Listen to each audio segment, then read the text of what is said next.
It was just past 10. I'd been up for a couple of hours, sitting at the kitchen table with a cup of coffee, going through some budget numbers for the shop. Our newest quarterly report was nagging at the back of my mind. Yet today I was taking it slow. It was a Saturday, after all, and the kids were still upstairs, probably in no rush to come down. Jackie had gone out to run some errands, and I relished the quiet. So, when the doorbell rang, I didn't think much of it, probably the package from the parts distributor I was waiting on.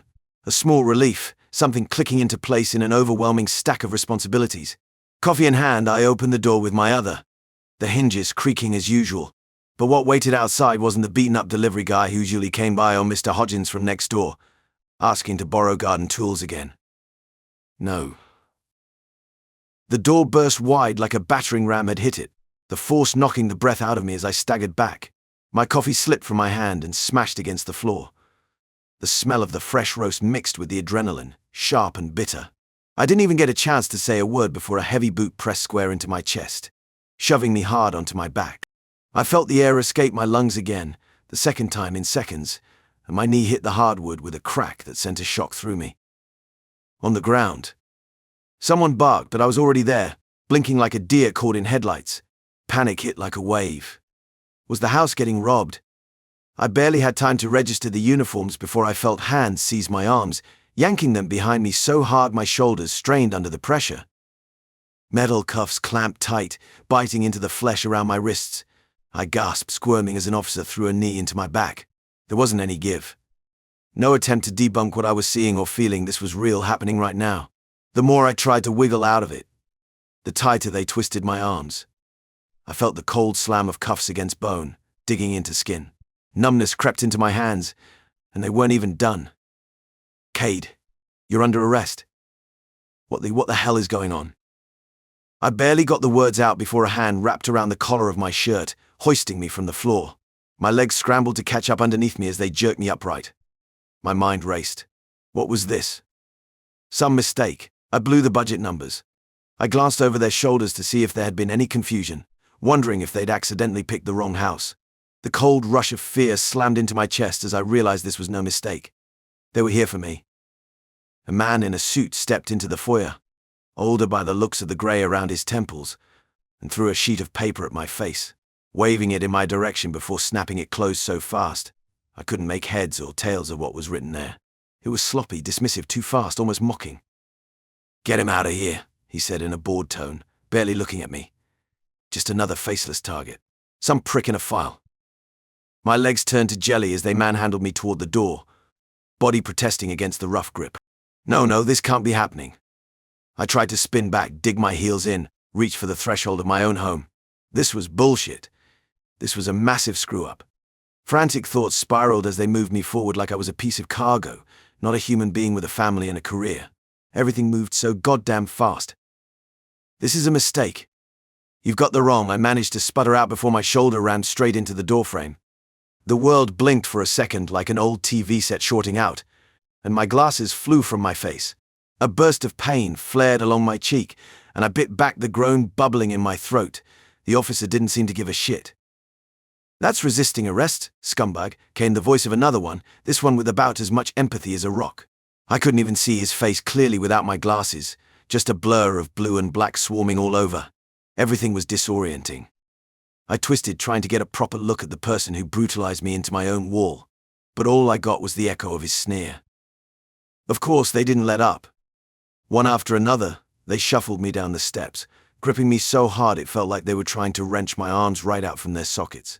My feet hit the concrete walk badly, one ankle twisted painfully as I was practically shoved onto it, and I barely managed to keep from toppling. "Can you at least tell me why the hell you're doing this?" I was shouting now, my voice pitched with equal parts desperation and disbelief. None of it made sense. I couldn't remember anything I'd done to warrant this kind of ambush. The officers didn't answer, just threw me into the back of their cruiser like I was little more than trash. I smacked into the hard plastic of the seat, still cuffed. My face was burning, that familiar sting of humiliation setting in. The low buzz of disbelief and dread spread through my chest, making it hard to breathe in between shallow gasps. I craned my head, trying desperately to catch a glimpse of the house, I could vaguely make out the second-story windows where, God, the kids, they were still upstairs and probably watching this whole shitshow unfold through the blinds. For their sake, I hope they weren't. This wasn't some neighborhood spat. This wasn't a petty little run-in with the county. This was something much bigger. And nobody was telling me a damn thing. The door slammed shut behind me, the cruiser's interior closing in like a coffin. The patrol car jerked away from my house, tires screeching against asphalt. My shoulders ached from being yanked behind my back, the metal cuffs digging into my wrists. Through the rear window, I watched my home shrink into the distance, my mind stuck on Ilara and Quinn. They'd be walking through that door in less than an hour, finding an empty house. My kids, I started, desperate to make arrangements. You don't need anything but to shut your big fat mouth, the officer in the passenger snapped. The car suddenly lurched forward. My body slammed into the metal grate separating the front seats from the back. Pain shot through my shoulder and chest. The driver had stomped on the brakes without warning, sending me flying. Listen here, the driver turned, his face inches from the grate. I can turn this body cam off real quick and beat you to death. No one would know the difference. My heart hammered against my ribs. The threat hung in the air, heavy and real. I pressed my back against the seat, trying to put as much distance between myself and the grate as possible. The leather crackled under my weight. We drove in silence after that. Each turn sent me sliding across the back seat, the cuffs biting deeper into my skin. The familiar streets of my neighborhood gave way to downtown, but I barely noticed. All I could think about was Ilara's face when she'd walk into an empty kitchen. Quinn's panic when he realized something was wrong. The weight in my chest grew heavier with each passing minute. Sweat trickled down my back, soaking through my shirt. The air in the car felt thick, suffocating. Questions swirled through my mind, but I kept my mouth shut. The driver's threat echoed in my ears, keeping me silent. The booking process felt like a nightmare in slow motion. Each second dragged as they stripped away my personal belongings, watch, wallet, belt, shoelaces. My wrists ached from the tight cuffs as the female officer behind the desk typed my information into the computer. The fluorescent lights buzzed overhead, casting harsh shadows across the institutional green walls. I don't understand why I'm here. Can someone please tell me what's going on? My voice cracked, throat dry from stress. She didn't even look up from her screen. The cuffs bit deeper as another officer yanked me forward to take fingerprints, pressing each digit into the scanner with unnecessary force. Black ink stained my hands as they repeated the process on paper cards. The female officer finally glanced at the paperwork, her face shifting. Something in those pages made her recoil slightly, jaw clenching as she slid them across the desk to her colleague. Resisting arrest, she muttered, though her tone suggested the real charge was far worse. They replaced my handcuffs with leg irons that rattled with each shuffling step. The chain between my ankles forced short, awkward movements as they led me down a sterile hallway. The concrete holding cell felt impossibly small, just a metal bench, steel toilet, and 4 close walls. The door clanged shut with crushing finality. Hours passed in that cramped space. My thoughts raced to my kids, to the stack of budget papers still spread across my kitchen table, to the absolute surreality of this situation. The bench offered no comfort as I sat there, hands trembling slightly. When the officer finally returned, his words knocked the wind from my lungs. "You're being charged with solicitation of a minor." My stomach lurched. The room seemed to tilt sideways as bile rose in my throat. What? That's impossible. I would never do anything like that. "Tell it to the judge," he said flatly, already turning to leave. I gripped the edge of the metal bench, knuckles white, fighting waves of nausea. The accusation felt like acid in my chest. How could they think I'd ever harm a child? My own kids were everything to me. This had to be some horrible mistake. I sat in the holding cell, my mind racing with questions. The guard finally approached, informing me I could make my one phone call. My hands trembled as I dialed Harrison Associates, the law firm that handled my business contracts for years. I'd built a relationship with them, trusted them. They'd know this was all a mistake. The receptionist put me through to Jim Harrison himself. Relief washed over me until I heard his hesitant tone. "K-Dye, I'm sorry. We can't represent you in this matter. There's a conflict of interest." My stomach dropped. "What conflict? You've been my lawyers for 7 years. I really can't discuss it. I recommend contacting the public defender's office. Good luck, Cade." The line went dead before I could respond. I stood there gripping the phone, my knuckles white. The guard led me back to the cell, where I paced the small space, trying to make sense of everything. Hours passed in that concrete box. My mind kept drifting to Ilara and Quinn. Were they scared? Did they see me being taken away? Every time I closed my eyes, I saw their faces. The cell door clanged open. An officer handed me a thick envelope through the bars. As I opened it, papers spilled out onto the metal bench. Restraining order. Divorce papers. Neres' name jumped out at me from every page. My hands shook as I read through the documents. Words blurred together. Immediate danger, protecting the children. Irreconcilable differences. Neres was painting me as some kind of monster. The same woman who'd stood beside me while we built our life together. Who'd celebrated every milestone with our kids. The room started spinning. I slumped against the wall, the cold concrete grounding me in this nightmare. Just last week, we'd all had dinner together. Sure, things weren't perfect. Neres had been distant lately, complaining about our lifestyle, wanting more. But this calculated destruction of everything we'd built. I read the papers again and again, looking for some explanation, some hint of why. The restraining order meant I couldn't go home. Couldn't see my children. Ilara's science fair was next week. Quinn had a soccer game on Saturday. I'd promised to be there. Now I couldn't even call them. The reality of what Neres had done hit me like a physical blow. She hadn't just left me, she'd orchestrated my complete removal from our family's life. The law firm's conflict of interest suddenly made sense. She'd already retained them. The next morning was a gauntlet I wasn't ready for. Not that I'd slept, really. More like crashed for a few hours from sheer exhaustion, only to wake up to the echo of slamming metal doors and my own manic thoughts. I should have known, though, whatever small breather I thought I could get was gone the second they led me into the courtroom. Faces blurred in the crowd as they dragged me in front of the judge. The prosecutor, a needle-thin woman with sharp eyes, practically leapt on me the moment I stepped up. Then it started, the accusations. New charges. Possession of child videos. I couldn't even make sense of it at first. It was like they were speaking another language. One moment I was staring at the judge, thinking maybe, just maybe, I'd get some kind of rational explanation, a way out of this mess. The next moment, I was suffocating under this goddamn tidal wave of words. Possession. Predatory behavior. A danger. When the prosecutor really got going, it felt like every muscle in my body locked up.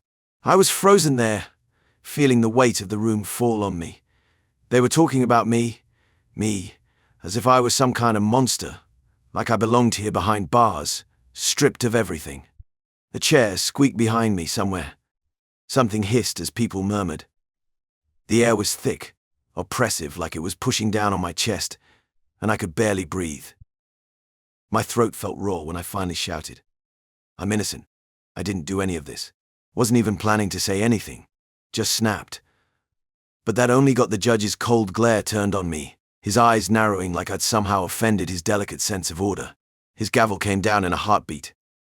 Enough, he barked, and there was no room for argument. I wasn't getting out of here. No bail, no leeway. Nothing. I'm still not sure how much time passed after that. Minutes, hours. It became this dark blur of people pushing and pulling me through the hallways again, my body moving like it didn't belong to me. Numb. Hollow. They stuck me back in that cell, leaving me to stew in my own headache, head swimming like the floor wasn't even solid beneath me. All I could feel was this deep, gnawing pit in my stomach. But it wasn't from hunger. Every time I closed my eyes, I saw Ilara's face, Quinn's tiny hands reaching for me. I saw Neres too. That's the part that messed me up the most. Her standing there, holding those damn papers, acting like this was all business, as if our years, our entire history together, meant nothing. She was the one to drop the hammer on me. Divorce? Sure, I could wrap my head around that eventually. Hell, people drift apart. But this? All these accusations? This total destruction of everything I've built. How long had she been plotting this? Getting Jim Harrison, our own lawyer, the guy I'd trusted with family contracts for ages, wrapped into her little scheme. That's when the anger started simmering below everything else. This wasn't just some random act of betrayal. She'd orchestrated this. Each calculated step, every move lined up perfectly to wipe me out. They let me stew for hours. No distractions. Nobody checking in. Just my thoughts and the rustling of fabric and footsteps from the guards who wandered by like I didn't exist. My mind circled back to Neres again and again, a closed loop I couldn't escape. I started picking apart every argument we ever had over the years, the times she would show up late after. What was it? Her girls' nights. How she shifted conversations when money came up or started angling for those lavish vacations. Things I brushed off, thinking it was just typical marriage wear and tear. Normal stuff, right? At least normal enough. Apparently I was an idiot. But still, this spiraled much farther than just marital coldness, setting me up this way with charges that would ruin me, not just now but forever. It felt like she'd buried a knife in me the second I'd let my guard down. I trusted her with everything. There was nothing left to do. No amount of reasoning mattered here. My words barely scratched the surface of what was necessary. The system had thrown its weight down on me, and the more I tried pushing back, the deeper into the muck I sank. County jail awaited. The judge had made that clear. It was funny, in a sort of sickening way. I'd spent so much of my life building things, constructing a business where people trusted me, hammering out solutions with my hands, troubleshooting problems until I found a path to make it all work. But this was beyond any rig I could pull together, beyond any fix I had in my mental file cabinet. The real slap to the face, though. The fact that I wasn't even fighting for myself anymore. It was for Ilara and Quinn. God, what would they think when they realized? What had Neri spun to them? What did she say about me when I wasn't there to stand and refute it? I wasn't some shell of a dad late at work, constantly absent. I made sure I was there, you know. I'd come home for Quinn's stupid school art shows, even sat through those awkward birthday parties for Ilara's friends. I wasn't wealthy by any crazy standard, but we had enough. I thought we had enough. Apparently Neri's didn't. But my family, that mattered to me. I thought it mattered to all of us. They shoved me into the transport van not long after telling me I was heading off to county. The ride was a bumpy haze, every rattle and clang of the cage snapping me a bit more out of any lingering mental fog, reminding me just how deep I was in this now. Every inch closer to that jail felt like another distance between me and my kids, another mile of concrete and steel separating what used to be my normal life from this waking nightmare. County wasn't a surprise in how it looked. You go in expecting the worst, and that's what they give you. Crowded tanks, dirty floors, sounds of arguments erupting now and then as the guards watched with tired disinterest. No privacy, no dignity. The hours droned on again. Everything happened in a daze: the strip search, the orange jumpsuit, the processing. Reality only hit when I stepped into the general population area. The noise was overwhelming, a constant buzz of voices, metal doors and footsteps echoing off concrete walls. First day, I made the mistake of making eye contact with another inmate in the cafeteria. He spread the word about my charges faster than wildfire. By nightfall, I had a split lip and bruised ribs from an accidental encounter in the shower room. I learned to keep my head down, to become invisible. But it didn't matter. They found ways to get to me. Trays knocked from my hands, shoes stolen while I slept. Threats whispered as they passed my cell. The guards watched it all with indifference, sometimes even amusement. One of them, Officer Mills, seemed to take particular pleasure in forgetting to lock my cell properly, leaving me vulnerable to night visits. After a particularly brutal beating that left me with 3 cracked ribs, I requested protective custody. The isolation was mind-numbing, but at least I could breathe without fear. 1 hour for exercise in a cage, alone. Food came through a slot. I marked time by meal deliveries and shift changes. My engineering mind tried to stay sharp by calculating angles and forces of simple objects in my cell, but depression had a way of clouding even basic math. The only relief came from an unexpected source. Word spread that Jax, my old friend from better days, had been helping inmates with legal advice. He wasn't my lawyer. Couldn't be after the Harrison Associates conflict, but his presence in the jail system somehow made the other inmates ease up. They still hated what they thought I was, but Jax's reputation for helping prisoners with appeals and case reviews gave me a thin shield of protection. I heard snippets about him during yard time. How he'd helped someone's cousin get a reduced sentence. How he'd exposed evidence misconduct in another case. The whispers didn't stop the violence entirely, but they made it less frequent, less severe. 2 weeks in, I caught my reflection in the polished steel mirror of my cell. The face looking back was gaunt, eyes hollow. My hands, once steady enough to design precision medical equipment, now shook constantly. The bruises had faded to sickly yellows and greens, but new ones always replaced them. Each night, I stared at the ceiling thinking about Ilara and Quinn. Were they okay? What had Neris told them? The not knowing was worse than any physical pain the other inmates could inflict. My whole world had been reduced to survival. hour by hour, in a place where my very existence was seen as an offense. The trial date finally arrived after 3 grueling months in county. My public defender, Sarah Shen, met me in a cramped consultation room just half an hour before we were due in court. Fresh out of law school, she shuffled through my case files with shaky hands, barely meeting my eyes. "I've reviewed the evidence, most of it, at least." She glanced at her watch. "The prosecution has a strong case with those emails and images." My stomach turned. I hadn't even seen the evidence they claimed to have against me. Every time I tried to review it with her before, she was too swamped with other cases. The courtroom felt massive and cold. I sat there in my ill-fitting suit from evidence storage, aware of every eye burning into my back. Neri sat in the gallery, her face a mask of disgust. My heart ached, no sign of Ilaro or Quinn. The prosecution laid out their case with practiced precision. Emails to a supposed 13-year-old girl. Videos and images found on my home computer. The timestamps didn't make sense. They showed downloads during my business trip to Detroit. I was in meetings those entire days, surrounded by colleagues and security cameras. I nudged Sarah, trying to point out the discrepancy. She nodded absently, scribbling notes but never raising an objection. When she cross-examined the forensics expert, her questions were basic, unfocused. She never even brought up the security footage from my office that would prove I wasn't home. My testimony felt like screaming into a void. The prosecutor twisted every word, painting me as a master manipulator. Even when I explained how I couldn't have downloaded anything during that 15-minute window they claimed, I was giving a presentation to 30 people. Sarah failed to provide the corroborating evidence we had. The jury deliberated for less than 2 hours. Standing for the verdict, my legs nearly gave out. The word guilty echoed through the chamber. The judge's voice droned on about my sentence: 10 years, 5 suspended. Offender registration. My future crumbling with each word. Sarah packed up her briefcase, already mentally moving on to her next case. Neri swept out without a backward glance. The bailiff approached with handcuffs, and reality crashed down. 5 years minimum. My children would be young adults before I saw freedom again. All because of evidence that didn't add up, a defense that never materialized, and a system that didn't care about the truth. It's funny, the things that stick out from a courtroom. The scent of old carpets, the way the wood seemed polished but worn down, the solemn weight that hangs in the air like sweat after an argument. I sat there, watching the proceedings unfold like it was a bad movie I hadn't chosen to see. Neri's, sitting just across from me, was all business. Sharp lines. Perfect posture. She didn't once look at me. I guess I shouldn't have expected her to. She knew exactly what she was doing. I remember the judge calling us up. My legs felt like lead, and there was this droning rumble in my ears that probably matched my heart.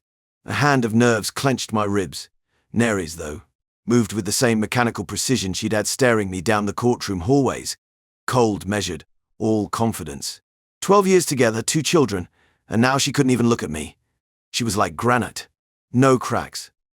The woman who used to curl up next to me after long days, who tried to convince me that we deserved more than we had, was nowhere in that room. The divorce itself was more formality than anything else. I was well past the point of begging at that stage, but the sting of it all was still fresh. The way she wanted to erase me from their lives. Not just from hers, but from our kids, my kids. Ilara and Quinn. 2 reasons the world even mattered anymore. Gone. Just like that. I request full custody of Ilara and Quinn. Sole custody? Your Honor. Neri's didn't miss a beat when her lawyer rattled off that demand. His voice was smooth, almost too comfortable with the dirty work. I shuffled in place, trying my best to control every muscle that screamed at me to leap up and argue. But my public defender gave me that look. The one that told me I had no control over where this train was headed. She'd repeated it a dozen times before we walked in. It's a losing fight. The conviction's enough. She couldn't even meet my eyes when she said it. She knew there was no swaying a judge with my record. Hell, there wasn't even an attempt. It was just me, trying to protect whatever image of father I'd left, fighting in a rigged match. The kicker, though, wasn't the custody. As much as losing them gutted me, I'd prepared myself mentally, or tried. But when the judge turned to my financial obligations, it felt like another punch. It wasn't enough that I'd been rotting away. My name shredded to pieces in every paper, my business destroyed, but now they were calculating alimony and support based on income I hadn't earned over a year. A year when only my empty office saw any action. They pulled my last tax returns before everything crumbled. I could practically see the dollar signs racking up in the eyes of those stiff suits, oblivious to the absolute destruction this would cause. It wasn't just a blow, it was execution. There was no way I'd keep up, and they all knew that, but none of it mattered. Once you're branded with a crime like mine, and it wasn't even real, the courts don't care about ability. They just lock you into failure and load the gun. Alimony awarded to Mrs. Neres is calculated at. The judge's voice rattled on, each number, each guideline calculated like math, but all I could think was how could she do this? Her legal team argued for thousands in monthly support. Money I just didn't have, not anymore. Neres knew that. She had to have known. The woman who used to sit with me late at night back when we planned a future together was fully aware of how far I'd fallen. And yet, she pressed further, like she was ensuring there wouldn't be a single thread left connecting me to the person I used to be. But none of that emotion showed on her face. She just sat there, spine erect, not even flinching when the judge began to lay out how much I owed her every month until, in theory, Quinn turned 18. Except I knew how it would go. They'd garnish everything. My scraps of wages from whatever prison job I had ended up with, any meager earnings I scraped together on the outside if I got out. Every part of me, body, mind, any possibility of moving forward, would be sucked into making sure she got her share. That thought clanged in my head like an iron door swinging shut. And the worst part, by law, I was no longer allowed any contact with the kids. Nothing formal, nothing that could bridge the gap. Last time I saw Ilara and Quinn, they didn't even understand what had happened. They were confused. Hurt, but they still looked at me like I was Dad. I don't even know what they think I am now. The judge something about our best interests, then threw the paperweight gavel down like they'd resolved something. Cold indifference, business as usual. To Neres, this case was just that, a checkmark to be boxed, nothing more. Then it was over. She barely even acknowledged the end, didn't even bother making some condescending remark to hammer the final nail. Nah, she just stood up from her seat at the plaintiff's table, looping her arm through that asshole lawyer's arm like they were old friends, and walked smooth out of the courtroom, without a single backward glance. Not even the courtesy of spitting in my direction. Her steps echoed, and with each one she faded further from any memory of what we had been. I was left standing at my place, paper shaking, ears buzzing, my world cracked open right in front of me. The pieces didn't even fit together anymore. The 4th year in this place, I'd lost track of time on most days. Outside, the seasons passed without me. Winter could have come and gone 3 times, for all I knew. One of them, a guard or maybe Jack's, had reminded me it was my 4th year. Time seemed meaningless behind concrete and steel, especially when every day bled into the next with a grinding sameness. And just when I thought prison had taken everything, it found a new way to remind me it had more to strip. The yard had become a routine, a mindless loop. I didn't interact with most of the guys out of my small circle, mostly sticking to myself in the corners or keeping guard for Jacks when he'd deal cards or bullshit with other inmates. Dangerous to let your defenses down for even a second. That's a rule in here that you either learn fast or get reminded of, violently. I'd learned. But no amount of caution prepares you for someone who's determined to make your worst nightmare a reality. This guy, Eli, came in like he owned the place. New on the scene, face hard as stone, scarred, disfigured almost like life had worn him down straight from birth. He wasn't new to violence, you could tell in the way he held himself, the tightness in his stance. He'd been through things. Didn't take long before he started asking questions, asking about guys like me. Child charges like flies to shit drew this type of attention fast. Someone must pointed my way. I stayed low after I noticed him eyeing me during lineups, but deep down, I knew. You develop a sense when you're the target. It's like an itch beneath your skin, knowing trouble stalking just outside your peripheral, waiting. And every damn time I set foot in the yard, I felt him watching, stalking, feeding off whatever beast inside him that couldn't let it go. I'd been through my share of it, getting spat at, beat, nearly suffocated under a cellmate's pillow once, but this felt different, like he had something worse planned. The day it happened, the sky hung with that washed-out dullness, a reminder of just how little the outside world meant when you were stuck in here. Someone was on the pull-up bars, others shooting hoops. Jax was off somewhere, bartering cigarettes, I guessed. I tried to stay near the edges. From the corner of my eye, I spotted Ellie moving toward me. He didn't think too much at first, just figured he'd avoid me like everyone else. Then, he was too close. Too fast. Eyes locked with mine, dead and like he wasn't even looking anymore. I was just the thing he needed to be rid of. I didn't catch the glint of the blade until it was already buried in my side. Cold. Cold and sharp, piercing like a rusty nail to bone. My immediate reaction was to pull away, to rip myself from whatever had just happened, but his knee came up hard against my gut, forcing me into the dirt. I collapsed, air whooshing out of my lungs, pain shooting like fire from the wound. I hit the ground, clutching my side. My hands came away wet, searing, too much too fucking fast. Each pulse from my wound radiated through my body as panic crept up the edges of my mind. The noise around me muffled, like everything got sucked into some vacuum, and all I could focus on was that sharp, unbearable ache. Blood seeped between my fingers, warm as it spread across my jumpsuit. It pulled in the indent where the gravel met my skin. The world narrowed to the weight of my body against the rough dirt, and the cold creeping into my limbs while I wondered if this was it, the end. I didn't have the thought at first of someone coming to help because no one ever came near when this sort of shit went down. Everyone stayed out of it, either to protect themselves or because they didn't care. Most likely both. The guards, they wouldn't even rush when it was clear someone was getting torched. They'd always pull the same old play, wait till things got good and bloody before stepping in. Just enough time so they might call it controlling the scene. I tried to move, tried to get up. It wasn't happening. Breath came in ragged, shallow bursts as I pressed my arm harder into the wound. The metallic taste of blood coated my tongue, swallowing wrong. Too much pressure. Eli leaned in close. Spat something I couldn't hear because my head felt like it was stuffed with cotton. Didn't matter. The hate was written all over his face, like he'd been leading up to this moment his entire life. Through the haze I saw them coming in. The guards slowly at first like a sick fucking joke. Then Eli was yanked back, his vicious smile twisting into rage as they dragged him away.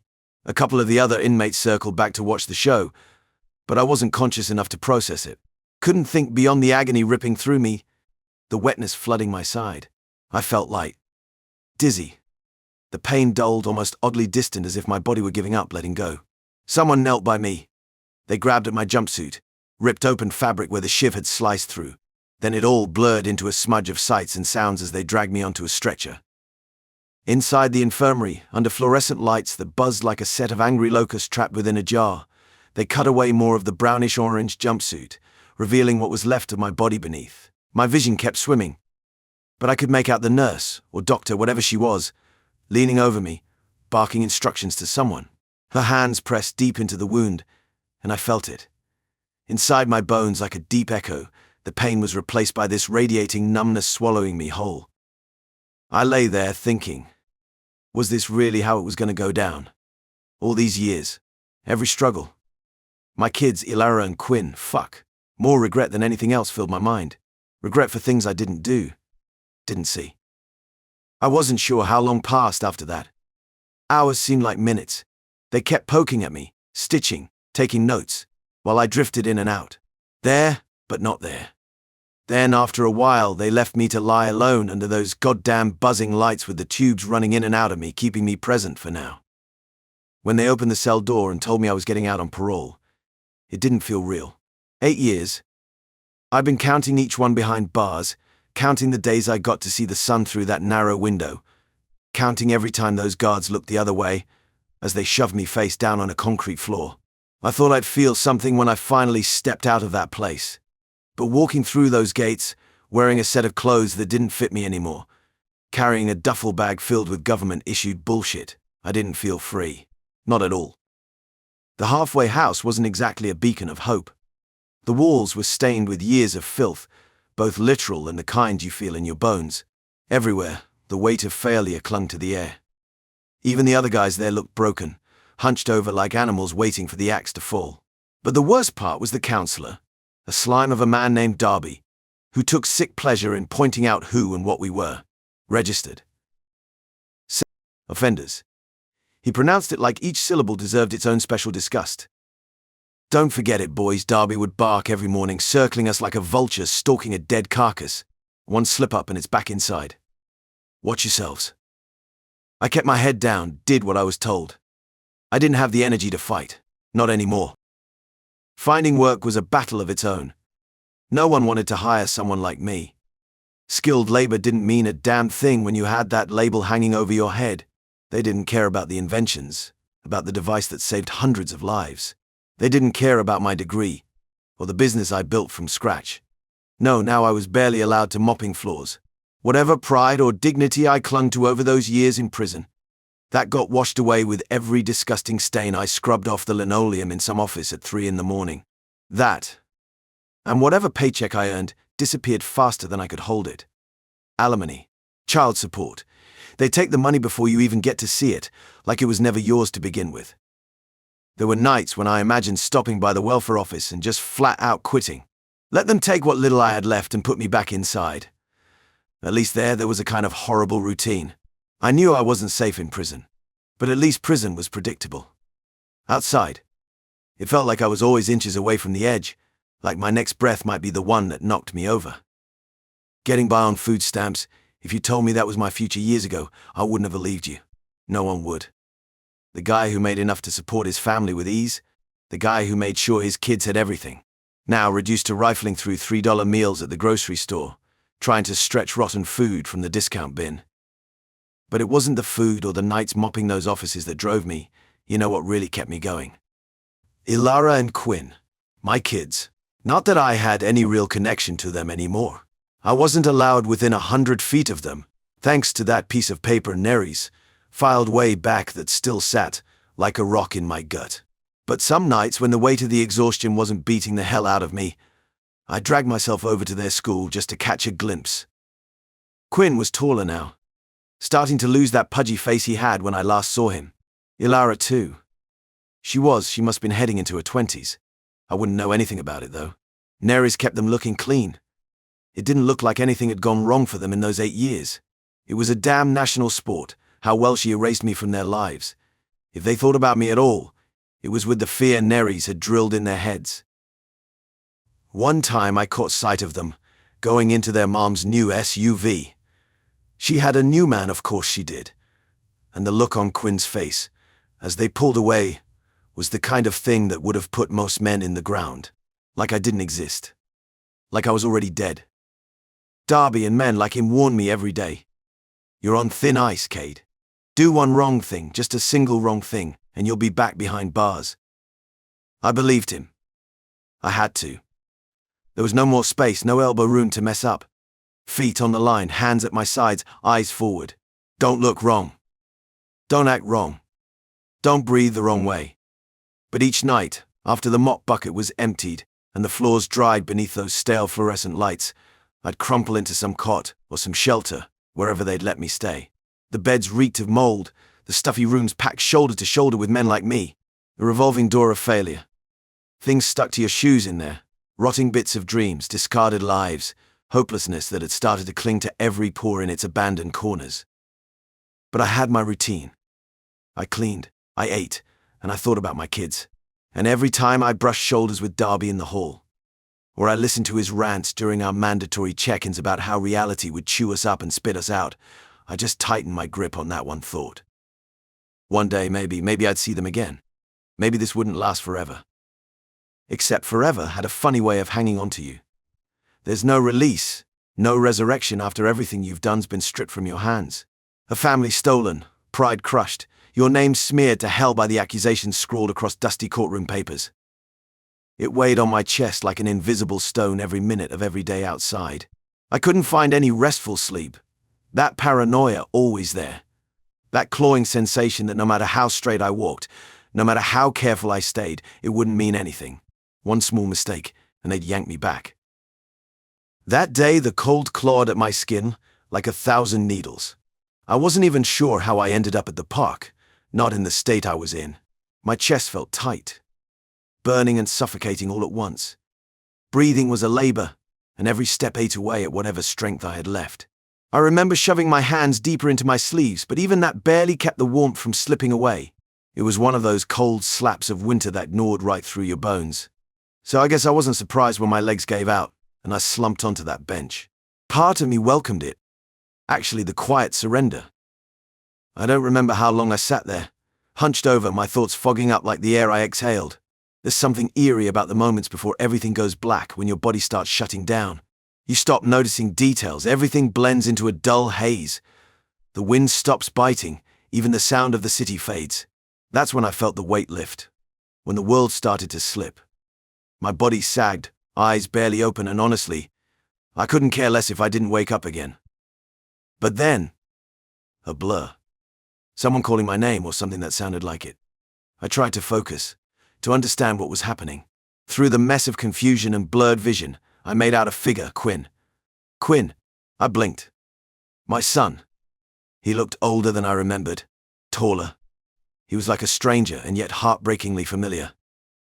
He put his arms under me, trying to lift me. His breath came out in quick clouds, panic in every movement as he called for help. I wanted to tell him I was fine, that he didn't need to do this. But nothing came out. My mouth felt like it was full of sand, my throat a locked gate. I could hear him say something to the doorman, or maybe it was the other way around. It was all mixed up in the static of my head. Then she appeared. I knew it was her before I even opened my eyes. You could just feel her presence. It was heavy like a weight over your chest. The way Nerys moved, cold, sharp, like a blade. She didn't rush, no sign of recognition at first, just that detached indifference she perfected long ago. It wasn't surprise on her face when she saw me collapsed under Quinn's grip. Oh no, surprise requires caring. This was closer to disgust. Almost anger, like I was an inconvenience even now, dragging my mess into her life one last time. I caught the flicker in her eyes when she saw my face, though.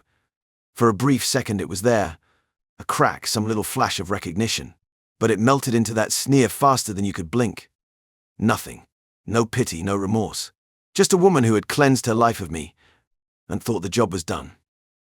Quinn was still struggling, dropping to his knees in the snow next to me, his fingers scrambling at the tattered edges of my coat, pulling, calling for an ambulance.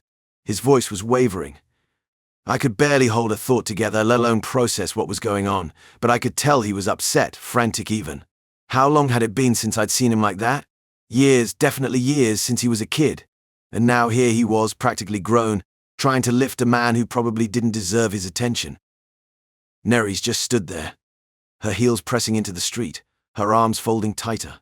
Maybe in her head, she was hoping I'd keel over right there on the spot, save her the trouble of continuing her mental erasure of me. I remember feeling her cold stare, even as my vision was giving out. The way she looked at Quinn, she wasn't helping, wasn't lifting a finger. Her hands stayed tucked into her coat, unmoved. Her lips pressed thin, like the air itself was offending her by touching us both. She could have bent down, could have told Quinn to leave me. Could have walked away, hell, she probably should have. But she stayed, watching from her icy perch, indifferent to the reality cracking open right in front of her. Then Ilara burst onto the scene. I couldn't tell where she came from, but her voice cut through the cold air like a slap. Immediate, shrill. Then came words, fury hiding behind them. She was shouting something I couldn't quite place, but there was venom, unmistakable. Half dazed, I caught Quinn holding up something in his hand, frantic, even more so now. I blinked, trying to make sense of the images, the figures swirling in front of me. It was my ID. Of course, Quinn would have found it in my wallet while checking to see who I was. He probably didn't even recognize me fully after all these years of being kept apart. Time, prison, rumors warping my name. But Ilara, well, she knew exactly who she was staring at the second she saw that card. The realization hit her like a brick wall. She screamed.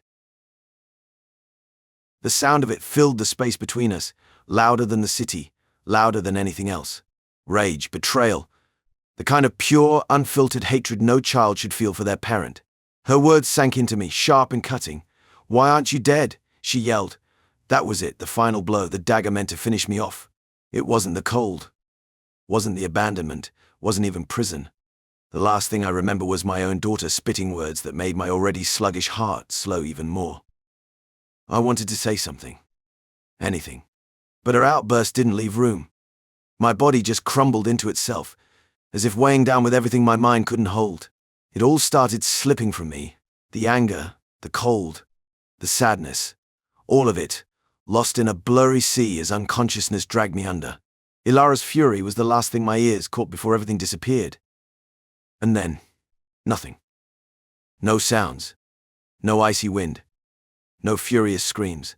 Just the void stretching out like oblivion, and after years of clinging to whatever shreds my life had left, I let it take me. I woke up in some clinic after that. Can't even remember how I got there. Apparently, Quinn had convinced someone to call an ambulance, but Ilara, she left. She left without a second glance, her fury following her like embers in her wake. I stayed in that clinic for a while, my body too weak. And I'll confess, part of me didn't want to leave. I didn't want to step back into the outside world. What was out there anyway? A ruined life. A file full of accusations that still clung to me like a bad scent. Weeks passed, but they blurred together in slow motion. I was trying to piece some of it together, what went wrong, how I missed everything, and then out of nowhere I heard. Ilara, she was digging. Asking questions. Old wounds she must buried deep or buried under Neris's silver tongue started to surface. I wouldn't have believed it if you told me, but Ilara, my daughter, the same one who'd shouted at me to die not long ago, had started looking into my case. She had something gnawing at her that wouldn't let it lie. Maybe it was her curiosity, the fierce intellect I'd always loved in her. She was too smart for her own good sometimes, and this time it was counting in my favor. Little did I know she was about to unravel a web that stretched much farther than I'd ever seen from prison walls. Ilara didn't start with grand confrontations. It began quietly, hidden deep in her dorm room, poring over court records probably late into the night. The kind of thing I'd seen her once obsess over during science projects, only this time it wasn't school. This time it was life or death, and not just mine. She combed through the evidence. She had to. Forcing herself to sit through all the filth that'd been thrown at me, picking out each thread, looking for inconsistencies. And God, there were so many. Things I wasn't even aware of. First came the emails. Apparently timestamps didn't align. I remember Ilara telling me once as a child, time always tells the truth. She kept chasing that principle, checking where I was against where those downloads supposedly happened. Meetings, I'd gone on site for work, I had phone records. All that was tossed aside during the trial. Sarah, my so-called public defender, didn't do half the job Ilara did, not with her stacked evidence, not with her long hours of coffee and sleepless nights. Ilara spoke to anyone who'd answer. Off the record mostly, grilling them, pushing them. Witnesses had been bribed, some had vanished completely, and Keyman testimony was shaky at best. Somehow, through that fog of doubt, my stubborn daughter uncovered the most damning truth, the planted files. Nothing came directly from my computer, the videos, those horrible images, nothing if you looked closely enough. Instead, everything was linked back to a shadowy trail that didn't add up with any remote activity I'd ever performed. It was access from outside my system, and it was a professional's job, something meticulous. With these realizations, Ilara's anger grew, but not at me. Not anymore. That fire turned itself toward Neris, as the weight of each discovering pointed clearly at a conspiracy, rather than some twisted truth they tried to plaster onto me. I couldn't imagine Ilara sitting down with Neris when she confronted her. Couldn't even picture it. I didn't get to see the crack in Neris's face, or the panic. It would have filled me with regret and anger, but a darker part of me almost wished I'd been there. I can't imagine Neris being outmaneuvered by her own daughter, but that's exactly what happened.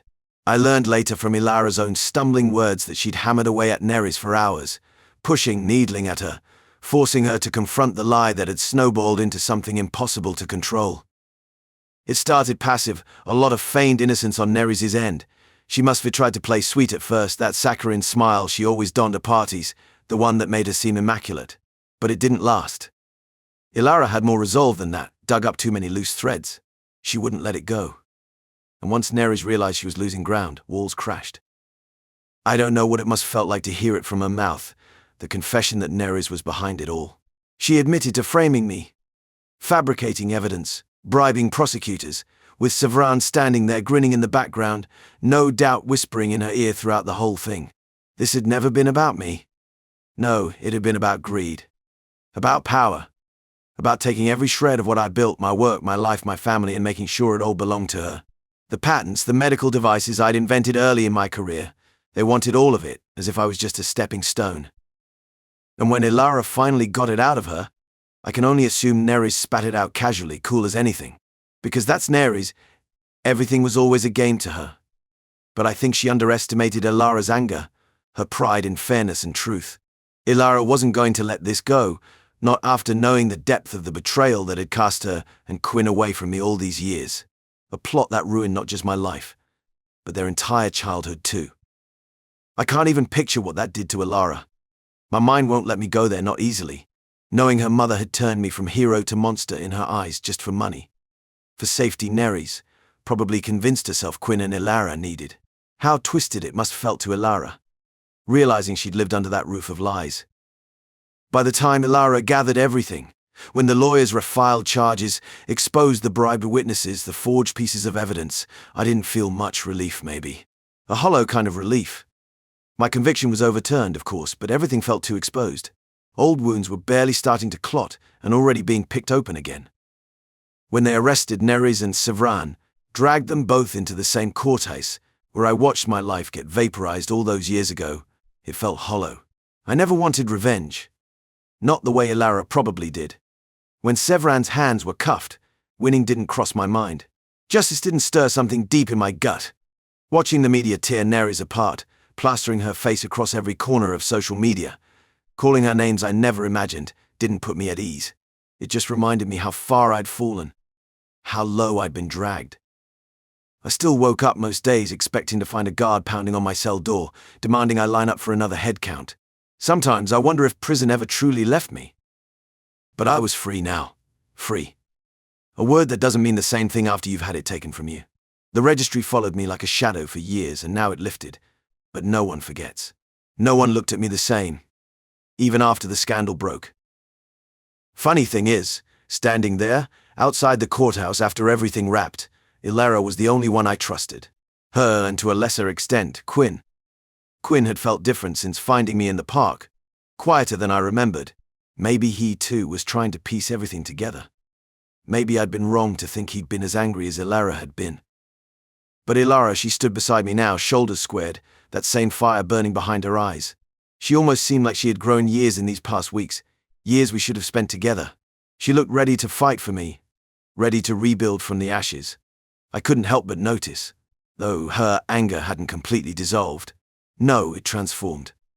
Now it wasn't directed at me, but was twisted into something almost sad. She'd won a battle, but it cost her everything. A mother, an illusion she'd been clinging onto. The truth came with a price. As people milled around us, lawyers congratulated each other, reporters hounded about interviews, I looked over at her and saw the glimmer of that fierce curiosity that I used to see when we'd tinker on projects together in the garage. The ones where she'd ask questions that far exceeded her age. Except now her questions were no longer about machines, but about the pieces of our broken lives. Hey everyone, if you enjoyed the story, remember to like, subscribe, and comment on the video for more stories like this. Don't forget to turn on notifications so you never miss an update. If you have any similar stories to share, leave them in the comments and we'll make sure to bring them to life. Thanks for watching.